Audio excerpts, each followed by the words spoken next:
www.jamiamadiniyajadid.org. WhatsApp group number +92 333 424 9302. الحمد لله رب العالمين والصلاة والسلام على خير خلقه سيدنا ومولانا محمد وآله وأصحابه أجمعين. أما بعد، حضرت محمد رسول اللہ صلی اللہ علیہ وسلم نے دعا مانگنے کے لیے ایک جملہ سکھایا، بلکہ ایک لفظ سکھایا، اور وہ لفظ ہے عافیت کا، کہ اللہ سے عافیت طلب کرو. یہ عافیت کا لفظ بہت ہی جامع ہے، جامع معنی لفظ ہے.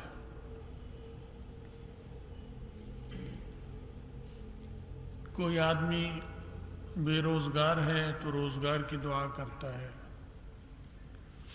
بے اولاد ہوتا ہے اولاد کی دعا کرتا ہے، بیمار ہے تو وہ شفا کی دعا کرتا ہے. یہ دعائیں منع نہیں ہیں، تو مانگتے ہی ہے انسان، اللہ ہی سے مانگے گا.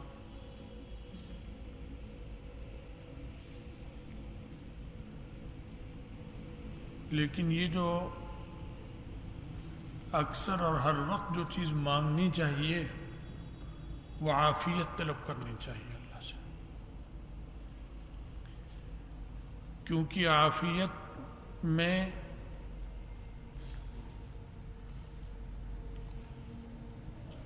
رزق بھی شامل ہو جائے گا، کہ رزق دے.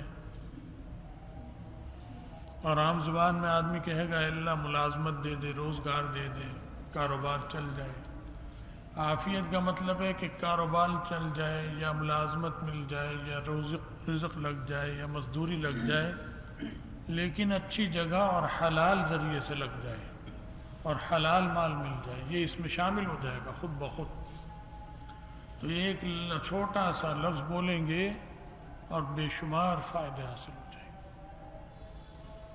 یہ اللہ اولاد دے دے، جب عافیت طلب کریں گے تو مطلب ہوگا کہ اولاد نہیں ہے تو وہ بھی دے دے، اور جب وہ دے تو وہ صالح بھی دے اور معذور بھی نہ ہو. وہ دے سکتا ہے صالح بھی، وہ دے سکتا ہے بدماش بھی، وہ دے سکتا ہے صحیح سالم تندرست بھی، وہ دے سکتا ہے معذور بھی. جب عافیت کہیں گے تو سارے معنی شامل ہو جائیں گے.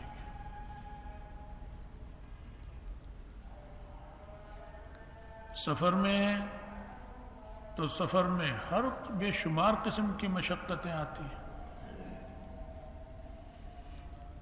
آدمی ایک دو چیزوں کی تیاری کر کر جاتا ہے، ایسی صورت پیش آ جاتی ہے کہ اس کا گمان بھی نہیں تھا، وہ معاملہ پیش آ گیا. اب جب عافیت مانگے گا تو وہ سب کو شامل ہے کہ اللہ سفر کرتا ہوں، عافیت عطا فرما. تو سفر کی جو فائدے برکات وہ بھی شامل، اور سفر میں پیش آنے والی جو مسائل اور مشکلات ہیں جن کا خدشہ ہے یا جو اس کے دماغ میں بھی نہیں ہے وہ بھی شامل. اللہ تعالیٰ اس سے بھی پھر بچائیں گے.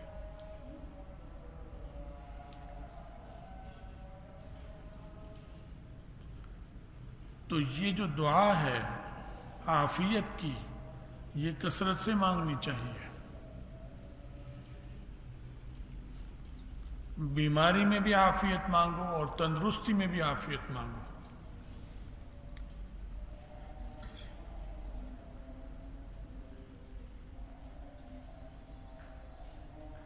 تو بیمار تو ہوگا انسان،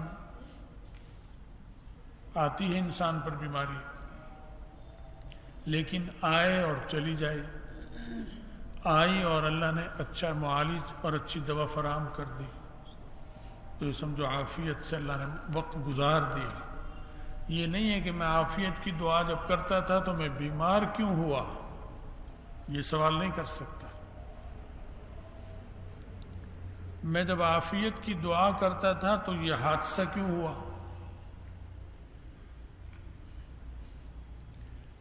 کیونکہ اگر یہ مانگے لفظ اور پھر ہو ہی نہ ایسا معاملہ تو اس کا مطلب ہے کہ یہ لفظ زبان سے نکال کر اللہ میاں کو آپ نے جکڑ دیا رسیوں سے، تو اس کی مرضی اور اس کے فیصلے ختم ہو گئے آپ کے اس لفظ کے کہنے سے.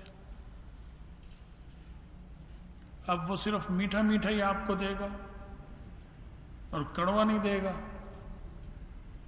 تو وہ تو پابند ہو گیا، وہ اللہ میاں کہاں ہوں گے پھر.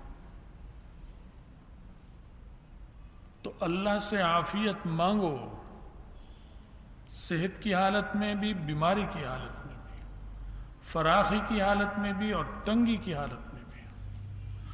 فراخی کی حالت ہو، مال بھی اپنا، مکان بھی اپنا، جائیداد بھی اپنی، پھر بھی اللہ میاں ایسی بڑی مصیبت ڈال دیتا ہے کہ وہ آدمی سوچتا ہے کہ جھونپڑی میں رہنے والا کتنا مزے کا زندگی گزار رہا ہے، سکون سے سوتا ہے، صبح کو مزدوری کرتا ہے، شام کو گھر آتا ہے. وہ بنگلوں والا یہ سوچتا ہے اور اسے رشک آتا ہے کہ میرے تو بہت مسائل ہیں، اس کے تو مسائل نہیں ہیں، بس یہی ہے کہ جھونپڑی ہے، 2-4 برتن ہیں، میرے پاس تو ڈنر سیٹ ہونا چاہیے، اور ڈنر سیٹ نہ ہو تو ایک گھر میں میرے بحران ہوگا کہ یہ کیوں نہیں ہے. پھر وہ سوچے گا کہ جھونپڑی والا کتنا مزے میں ہے کہ ایک پیالہ ہے، ایک چنگیر، اسی میں کھاتا ہے، اس میں رکھتا ہے، دھو کے لٹکا دیتا ہے، گھڑے سے پانی پیتا ہے، اللہ کا شکر ادا کرتا ہے. تو اللہ تعالیٰ کی پکڑ بنگلوں والوں اور مالداروں پر بھی آ جاتی ہے، اور اللہ تعالیٰ سکون اور اطمینان جھونپڑی والوں کو بھی عطا کر دیتے ہیں. تو چاہے مالدار ہو چاہے غریب ہو، عافیت کا محتاج ہے. مال عافیت کی چیز نہیں ہے، جب اللہ چاہتا ہے تو ہوتی ہے، نہیں چاہتا تو نہیں ہوتی. سرمایہ عافیت کی چیز نہیں ہے. عافیت تو بہت عجیب و غریب چیز ہے. یہ ایک عجیب جملہ سکھایا رسول اللہ صلی اللہ علیہ وسلم. جہاد کے لیے جائیں، عافیت مانگیں. حالانکہ جہاد کے لیے جب جا رہا ہے تو پتہ ہے کہ جا کے میں نے کسی کو قتل کرنا ہے اور اپنے آپ کو بھی زخمی کروانا ہے یا قتل ہونا ہے، پھر عافیت کیوں مانگ رہا ہوں؟ یہ تو کھیل ہی مار دھاڑ کا ہے، اس میں لفظ عافیت کا کیا کام ہے؟ لیکن اس میں بھی عافیت کی ضرورت ہے، کیونکہ یہی مار دھاڑ جب اس باطل پر ہوتی ہے تو اس کا عذاب دگنا ہو جاتا ہے اور اسے اس تکلیف پہ کوئی اجر نہیں ملتا. اور یہی مصیبت جب مسلمان پر آتی ہے تو اس کا ثواب دگنا ہو جاتا ہے اور اللہ سے تعلق کی برکت سے مصیبت ہلکی ہو جاتی ہے، اس کو مصیبت دگنی لگتی ہے. تو یہ کہاں سے آئی کہ مصیبت بھی آئے اور ہلکی بھی لگے؟ یہ دنیا کو کوئی طاقت کر سکتی ہے کام؟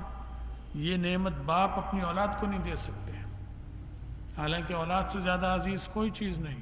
یہ تو ایک قلبی کیفیت ہے جو اللہ کر سکتا ہے پیدا، باپ ماں نہیں کر سکتے. مشکل آئی اور پھر نکل بھی گیا، گزر بھی گیا، یہ اللہ میاں کا کام ہے، بندوں کا نہیں ہوتا گزارنا. تو ہر حال میں اس سے عافیت طلب کرے. لیکن یہ دعا نیک صالح آدمیوں کے لیے، بدماشوں کے لیے نہیں ہے، فرعونوں کے لیے نہیں ہے. ظلم کریں، بدماشیاں کریں، تھانے دار تھانے میں صبح سے شام تک ظلم کر رہے، رشوتیں لے، اور شام کو کہ یا اللہ عافیت عطا کر. یہ اللہ سے مذاق کر رہا ہے، اللہ کو اور غصہ دلا رہا ہے.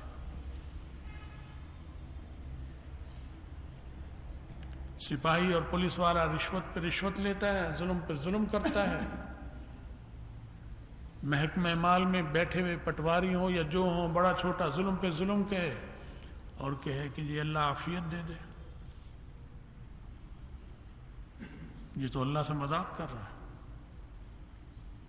اسے تو کہنا چاہیے مجرم ہوں، چور ہوں، اللہ ظالم ہوں، چور ہوں، اس مصیبت سے نکال مجھے، یہ عافیت ہے اس کے لیے۔ رشوت کا مال بڑھایا جائے اور کہے بڑے بہت سوکھا ہوں، اور دن دگنی رات چوگنی ترقی ہو رہی ہے اور اللہ کی بڑی مہربانی ہے مجھ پر، یہ کہتا ہے۔ مہربانی کہاں ہے؟ عذاب ہے اللہ کا۔ جب آنکھ بند ہوگی تو اس وقت تو پتہ چل ہی جائے گا، دنیا میں پتہ چل جاتا ہے، ایسی ایسی مصیبتیں آتی ہیں۔ پھر کمشنر، ڈپٹی کمشنر، اے سی، اسسٹنٹ، فلاں فلاں صاحب یہ مزوں میں گاڑی میں نظر آتے ہیں، ان کی جس مصیبتوں میں جکڑے ہوتے ہیں آپ اس کا تصور نہیں کر سکتے۔ اللہ کی پکڑ اور گرفت آتی ہے۔ زکوٰۃ یہ نہیں دیتے، دیں گے بھی زکوٰۃ تو قبول نہیں ہوگی، کیونکہ حرام مال کی زکوٰۃ اللہ کو نہیں قبول۔ وہ تو پیسہ جو بنا ہے خزانہ وہ سب حرام مال سے بنا ہوا ہے، وہ زکوٰۃ کچھ نہیں، بیکار ہے۔ تو نیکی جو ہے، نیکی بھی پھر پھٹکار اور وبال بنتی ہے ان کی، جو اللہ کی رحمت کے بجائے غضب کو دعوت دے گی۔ یہ اوپر سے نیچے تک سب، ہر افسروں کا حال، ہر افسر کا، ہر ملازم کا، ہر چپڑاسی کا یہ حال ہے، الا ماشاء اللہ، بہت تھوڑے چند ہیں کوئی خوش نصیب ایسے، اور وہ اللہ میاں رکھتے ہیں ہر دور میں، کیونکہ جب قیامت کے دن پوچھیں گے یہ گڑبڑیں کیوں کی، وہ کہے گا اللہ مجبور تھا، نہ کرتا تو سارا میرا عملہ ہی میرا مخالف ہو جاتا ہے اور مجھے کچھ بھی نہ کرنے دیتا، مجھے کھڈے لائن لگا دیتے۔ ارے کھڈے لائن ہی لگا دیتے، جہنم میں تھوڑی ڈال دیتے تجھے، کھڈے لائن لگنے سے روزگار بند تھوڑی ہوتا ہے۔ تو یہ عذر نہیں چلے گا، کیونکہ اللہ تعالیٰ اسی وقت اسی محکمے شعبے کا آدمی پیش کریں گے کہ یہ بھی اس محکمے میں تھا، اس نے یہ نہیں کیا تھا، یہ بھی ریلوے میں تھا، یہ بھی وابڈا میں تھا، یہ بھی پی آئی اے میں تھا، مینجمنٹ میں تھا، اکاؤنٹس میں تھا، لیکن اس نے نہیں کی کوئی گڑبڑ، اب چپ ہو جائے گا۔ تو اللہ حجت تام کریں گے، سرعام رسوا کریں گے، ہر اعتبار سے ذلت اور رسوائی اس کے گلے کا طوق بنے گی۔ تو ظلم کرتا پھرے، مال دبائے، حقدار کو حق نہ دے اور کہے اللہ عافیت دے، دفتر سے جائے تو مست اور گھر آ رہا ہے تو مست، تکبر اور اکڑ کسی طرح ختم نہیں ہو رہی۔ اللہ تعالیٰ کہتے ہیں میں اس کی گردن توڑوں گا، گردن توڑ دیں گے اس کی۔ تو دنیا میں ٹوٹتی ہے، انہی پر اگر کوئی کیس بننے لگتا ہے تو یہ ان کا برا حشر ہو جاتا ہے۔ میں نام نہیں لیتا ان لوگوں کا جن کو میں نے اپنی آنکھوں سے دیکھا ہے،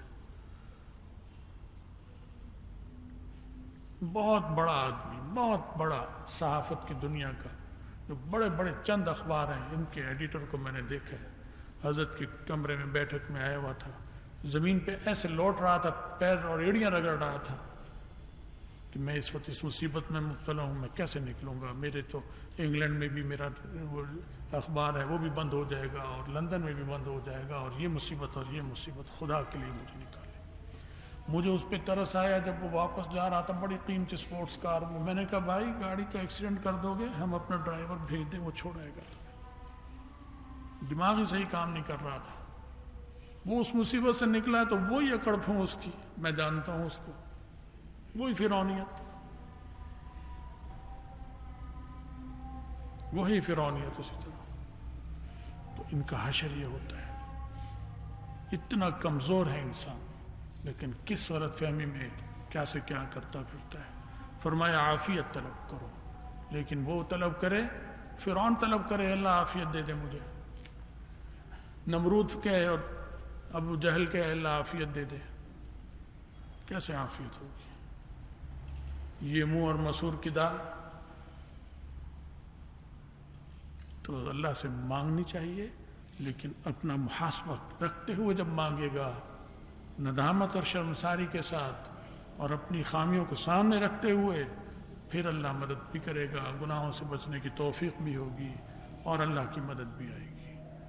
اللہ تعالیٰ مذاق کے لیے نہیں ہے، وہ کوئی ٹھٹر کا مالک نہیں ہے کہ جو خود بھی لوگوں کے ساتھ مسخرہ پن کرتا ہے اس کے لوگ بھی اس کے ساتھ مسخرہ پن کرتے ہیں۔ اللہ ہے، اللہ بہت زبردست طاقت، اسے کوئی مذاق نہیں کر سکتا، وہ ظاہر اور باطن سب جانتا ہے اور اسے کسی کی پرواہ نہیں۔ اس لیے بھکاری بن جاؤ، دماغوں کا کیڑا، دماغوں کا غرور اور تکبر نکال دو، ابھی موقع ہے۔ کسی وقت بھی جب پکڑ آئے گی پھر معافی کا دروازہ بھی بند ہو جاتا ہے، اس وقت معافی بھی قبول نہیں ہوتی۔ اللہ اس مصیبت سے مجھے بھی بچائے، آپ کو بھی بچائے، سب کو توفیق دے کہ ہم اپنا محاسبہ کریں، اپنی خامیوں کو دور کریں اور اچھائیوں کو اختیار کرنے کی جد و جہد کریں۔ ہمارے جامعہ میں 2 حادثات پچھلے اسی ہفتے میں ہو گئے۔ ایک ہمارے مدرس تھے مولانا عزیز الرحمان صاحب، ریٹائر ہیڈ ماسٹر اور پرنسپل تھے، پھر یہاں جامعہ میں پڑھا رہے تھے۔ ان کی اچانک یہاں سے ظہر کے بعد جاتے ہوئے دل کا دورہ ہوا، وفات ہو گئی بیچاروں کی۔ دوپہر میں دل کا دورہ ہوا، رات تک وفات ہو گئی۔ اور پرسوں ترسوں ہمارا جوان طالب علم 22-24 سال کا، آخری سال سے جو پہلا سال ہے اس میں پڑھتا تھا، مغرب بعد اسے اچانک اس کا بھی ایسا ہی ہوا کہ اس سے ہارٹ فیل ہو گیا، اوپر یہیں پر ہی اس کے مسجد میں ہی اللہ کو پیارا ہو گیا، ایک دم لمحوں میں ہی چند اس سے ہوئی، وہاں اسپتال لے گئے، وفات ہو گئی تھی۔ تو اس کے ماں باپ اور خاندان کے لیے ہمیں پریشانی ہوئی، دھچکا لگا، تو اس کے خاندان کو تو بہت بڑا دھچکا ہے۔ 24 سال کا جوان بچہ، بہت اچھا اور نیک طالب علم تھا، سب نے اس کی تعریف کی، جو اس کے اساتذہ ہیں سب۔ اللہ اس کی مغفرت فرمائے، اس کے پسماندگان کو صبر دے، اور اللہ تعالیٰ ناگہانی حادثات سے حفاظت فرمائے، اور پاکستان کے لیے، عالم اسلام کے لیے بھی دعائیں کریں، اللہ تعالیٰ ہمارے حال پہ رحم فرمائے۔ وآخر دعوانا ان الحمدللہ رب www.jamiamadiniyajadid.org WhatsApp group number +92 333 424 9302